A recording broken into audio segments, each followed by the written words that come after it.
What is going on, everybody? I am Rob Westerman, the third of GBP Daily, and thank you for tuning in to the Rob Westerman Show. You can find me all over social media at GBP Daily, and if you are not already, please subscribe to the YouTube channel. I would greatly appreciate that. It is Thursday, December 19th. Happy Thursday, everybody. We are inching closer and closer to Packers-Saints taking place Monday night, Lambeau Field.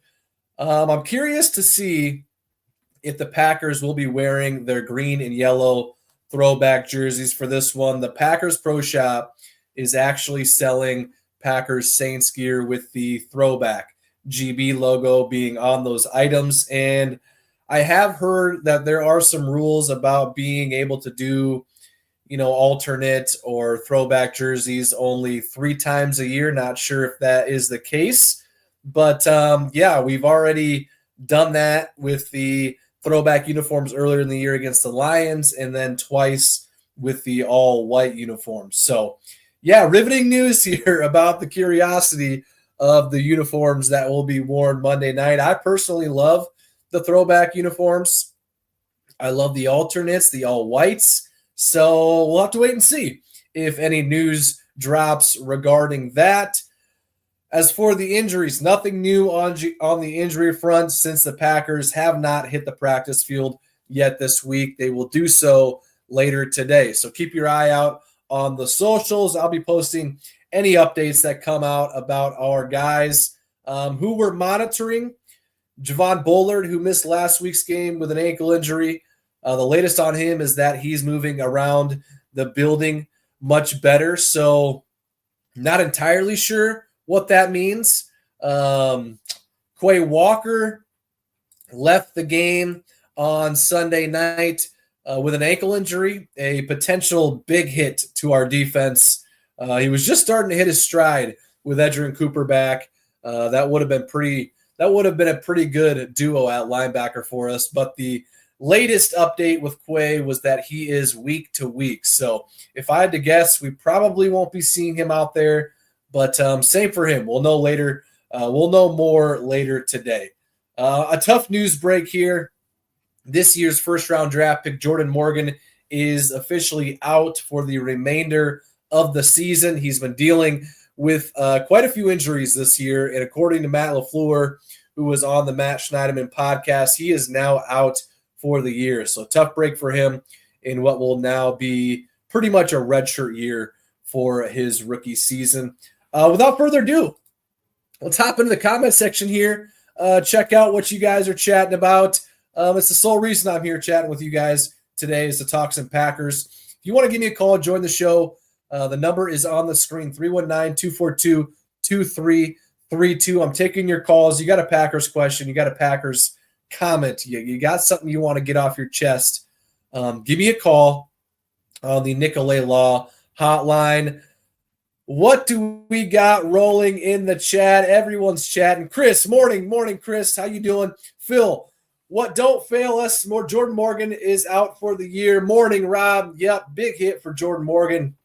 Been dealing with quite a few injuries this year, and he was solid when he was in the game. He looked good in training camp, but the injury bug got to him this season. So, yeah, redshirt year for him.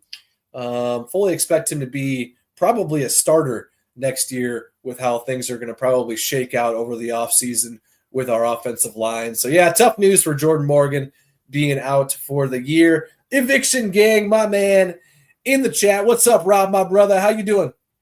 Everything is starting to come together. Green Bay Saucers, love you, brother. Green Bay or no way, absolutely. Good to see you in the chat, Eviction Gang. Thanks a bunch for hopping on. What else we got rolling here? Mason, was Jordan a bad pick? I don't think so, Mason. As Andy Herman posted yesterday, your goal in each draft is to draft a stud, draft 2 starters, and a solid rotational player. Your stud being Edgerrin Cooper, who is coming off one of the better games played by any linebacker all season. Your 2 good starters in Evan Williams and Javon Bullard, and a solid rotational player who is, yes, Jordan Morgan. Jordan was in a legit rotation with Sean Ryan during training camp and early in the season. At the end of the day, though, I think it's a little too early to tell really anything about him or really any of these guys because it's year 1. But that's how it's shaping out to be, in my opinion. So, no, I don't think it's a bad pick. Too early to say one way or another. Thank you, Mason, for hopping in. Have yourself a great Thursday. Haley is in the house. Aaron Rodgers documentary. It is a must watch. Haley, I've seen a lot of discourse over this because, of course, it's Aaron Rodgers. I don't get the hate. I've never understood the hate, yet it's constantly all over every timeline, and it's mostly coming from Packers fans. So if you don't like him as a person, which I'm not sure how 99% of you could because you've never met him, you've never had a conversation with him, you only know what the media wants to paint him to be. But if you don't like him, then don't watch it. It's as simple as that. It really is. I've seen a lot of people use this documentary as another hit piece to say how bad of a person he is, when in reality, 99% of those people have never met him, never talked to him. As for me, I will definitely be watching it. I think Aaron is probably the most scrutinized and misunderstood NFL player that there has been in a very long time. Apparently, this documentary gives everyone a little insight into his life, and I'm looking forward to watching it. So, thank you, Haley, for hopping in the chat. What else we got? Phil, draft a person that can handle the NFL schedule, not an NCAA schedule. Shots fired. Yeah, Phil, you're preaching to the choir, right? It's been a tough go for Jordan Morgan this season. Hopefully with an off season with the Packers, he can kind of get his body right and get prepped up for OTAs, minicamp in late May, early June, which I'm looking forward to being up in Green Bay for. And then, of course, training camp late July, all August in preseason. Hopefully he'll be ready to rock out next year. Thank you, Phil. Be straight, my man. Yo, let's show love to Brandon McManus, the kicker. He is a big reason the Packers are at 10 wins this season. He has been clutch. Be straight, absolutely. It's wild. Can you remember the days during training camp when, at least I can, the biggest news that I was kind of waiting to report on or to post about, that's probably more appropriate. I'm not reporting on anything crazy. But it was the kicker battle between Anders Carlson, Greg Joseph, and their percentages on their field goals. They were never good. Greg Joseph started off hot, and he made like 20 or 25 in a row or whatever, which was great. Good for him. But the conversation was always about the kicker. Then you bring in Braden Narvison, an undrafted free agent rookie off of the Titans. And he does okay and then kind of starts to falter. Maybe cost us a couple games. I won't say for sure. It doesn't ever fall on just one guy. But you bring Brandon McManus in, and all that has kind of just gone away. And I'm thankful for it. I'm thankful for Brandon McManus in general. He's been automatic. I think he's only missed, maybe one or maybe two kicks, maybe. No gimmies. He hasn't missed any gimmies. He hasn't missed any extra points. Be straight. You are 100% correct. He has been automatic. So, thank you, Be Straight. Jay Wilkes, cool jersey. Can you tag your plug? Jay Wilkes, shoot me a DM, and I would be happy to. Phil, off topic, introduce a blaze orange jersey, something no one else is doing. The Packers? Why would we wear orange, Phil? Blaze orange? I'm not following, Phil. I don't know if I'd be. I mean, hey, if they're wearing them, I'll get one for sure.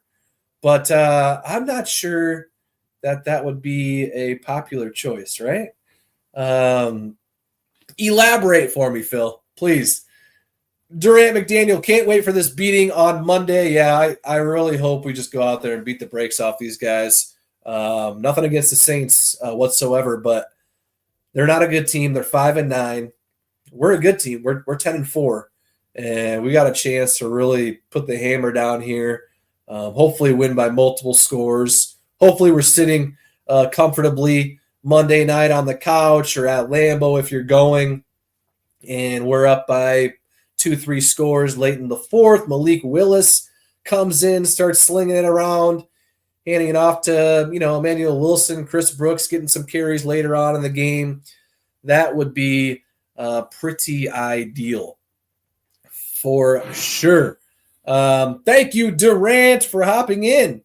Have yourself a great, great Thursday. Let's get the fact of the day rolling, shall we? It is a good one with somebody we may have talked about recently.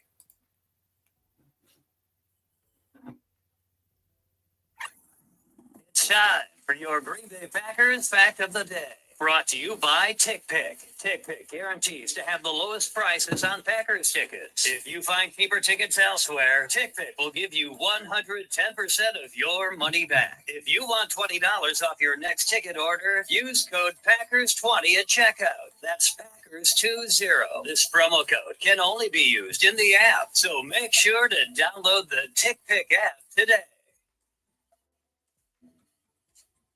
All right, your fact of the day, Edgerrin Cooper. 2 straight days of Edgerrin Cooper being at the forefront of the fact of the day.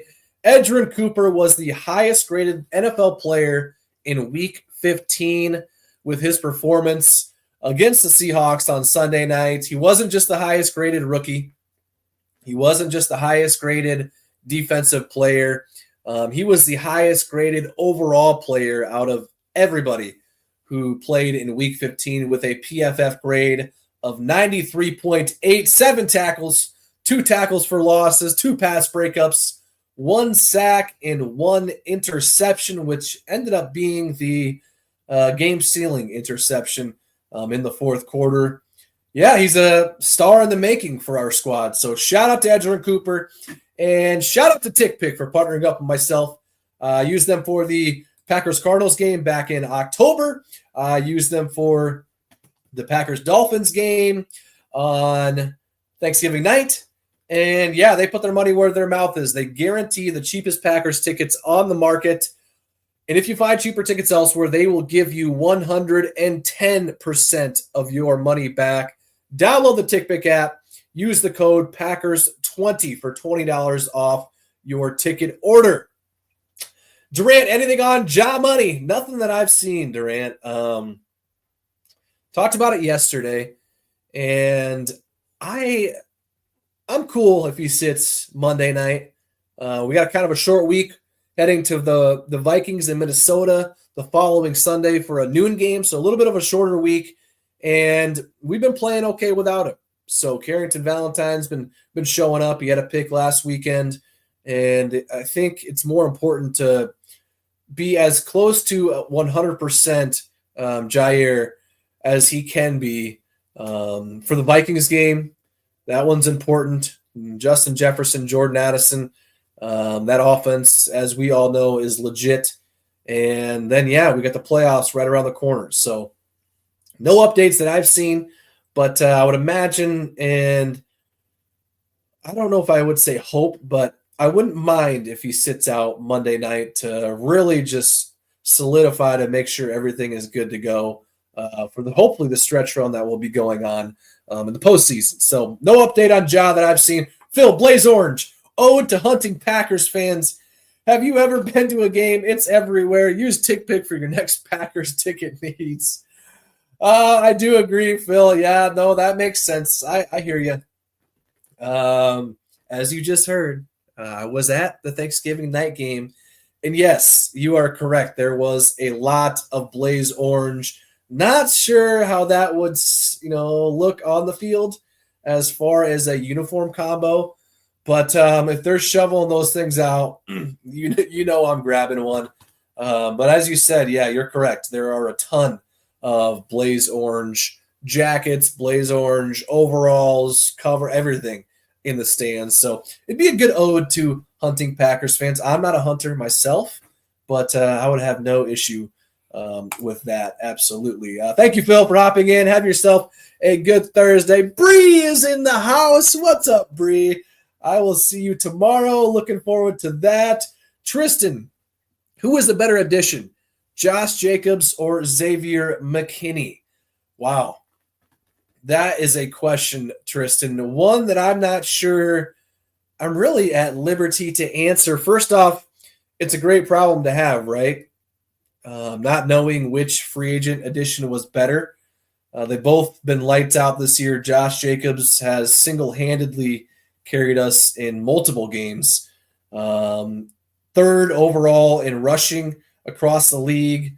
And Xavier McKinney, he's taken over as the leader of our defense. And, he's got 7 picks this year so far with 3 games left. So both have been home run signings for us, and I'm glad they're on our team. Shout out to the Giants for letting Xavier walk, and shout out to the Raiders for letting Josh Jacobs walk. All right, guys, that is going to do it for me today as far as the show goes. But as you know, the content never stops. I'm always posting anything Packers related all day long. So be sure to follow me at GBP Daily on every social platform. If you are not already, it would mean a ton if you could subscribe to my YouTube channel at GBP Daily as well. I will be back and at it again tomorrow. So I look forward to seeing you then. And until then, I'll catch you guys later. Thank you.